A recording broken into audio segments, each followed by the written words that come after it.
4 নম্বর, যে যে ময়দানে কাজ করছেন প্রত্যেকে সমর্থন করা উচিত। কেউ রাজনীতি করছেন, কেউ দার্সে আছেন, কেউ খানকায় আছেন, প্রত্যেকের কাজকে সমর্থন করা উচিত। 5 নম্বর হচ্ছে যৌথ প্ল্যাটফর্মে মাঝে মাঝে একত্রিত হয়ে বসা উচিত, এতে আমাদের দূরত্বগুলো কমবে।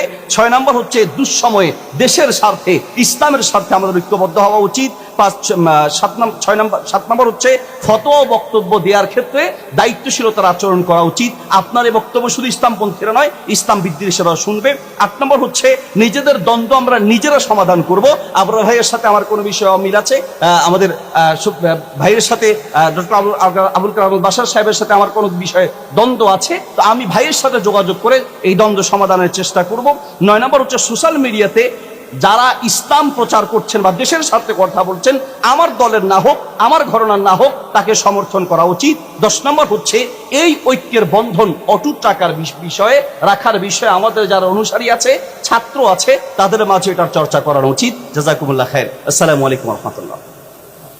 আমরা যাচ্ছি কওমি সনদের দিকে, আমরা যাচ্ছি একটু স্বীকৃতির দিকে, আমরা যাচ্ছি সামান্য কিছু পাওয়া এবং দেনা পাওনার দিকে। আমি মনে করি ওই জায়গা থেকে আমাদেরকে বৃহত্তর স্বার্থে ঐক্যবদ্ধ হতে হবে। তাতে আপনার ইমামগিরিও থাকবে, মুয়াজ্জিনগিরিও থাকবে, কওমি মাদ্রাসাও থাকবে, আলিয়াও থাকবে, ইসলামী আন্দোলনও থাকবে, দলও থাকবে, আবার সংসদও আপনারা কাঁপাতে পারবেন।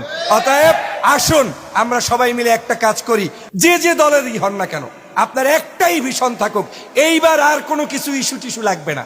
আপনাদের কোনো নতুন ইস্যু, ওই ছোট ছোট ইস্যু নিয়ে প্রেস ক্লাবে দাঁড়ানোর প্রয়োজনই নাই। আগামী 6 মাস শুধু একটা ইস্যুতে কাজ করেন, যে আমরা সবাই এক, তাতে আমি কিছু পাই কিংবা না পাই, পাওয়ার স্বার্থবাদ দিয়ে যখন আমরা লড়াই করব, হয়তো হতে পারে 5ই আগস্টের মতো আরেকটি বিজয় আল্লাহ আমাদেরকে দিতে পারেন। সবাই ভালো থাকবেন, সুস্থ থাকবেন, মুরাব্বিরা যেই পথে যাবেন সেই পথে যাবেন। আর যারা অনলাইনে লেখালেখি করেন, আল্লাহর রাস্তায় আর খোঁচাখুচি করবেন না। কার আকীদা খারাপ, কার আকীদা ভালো, কে নামাজ কেমনে পড়ে, কার জিকির জোরে হয় আসতে হয়, কে লম্বা খাম্বার উপরে লাফ দিয়ে পড়ে, এই সব তদন্ত করার দায়িত্ব কোনো ইসলামপন্থী নাগরিকদের নাই। আমাদের দায়িত্ব এখন একটাই, আমরা সবাইকে মিলে আমরা এক হতে চাই। এবং সেটা যদি সম্ভব হয়, তাহলে পীর সাহেব চরমনাই যেভাবে ঐক্যের স্লোগান নিয়ে মাঠে নেমেছেন, তার মুরিদের তার চাইতে বেশি পণ্ডিত হওয়ার দরকার নাই। জামাতের আমির যেভাবে নেমেছেন, অতএব জামাতের একজন রোকনের ওই আমিরের চাইতে পণ্ডিত হওয়ার দরকার নাই। মামুনুল সাহেব যেভাবে নেমেছেন, তার কর্মীর তার চেয়ে পণ্ডিত হওয়ার দরকার নাই। যদি সেই জায়গায় আমরা স্যাক্রিফাইস করতে পারি, বাংলাদেশকেও নেতৃত্ব দিতে পারবো এবং এই বাংলাদেশে আপনারাই নেতৃত্ব দিবেন। সবাইকে ধন্যবাদ।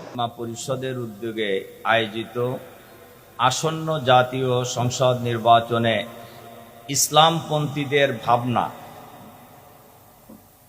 এই বিষয় শীর্ষক আজকের এই মত বিনিময় সভার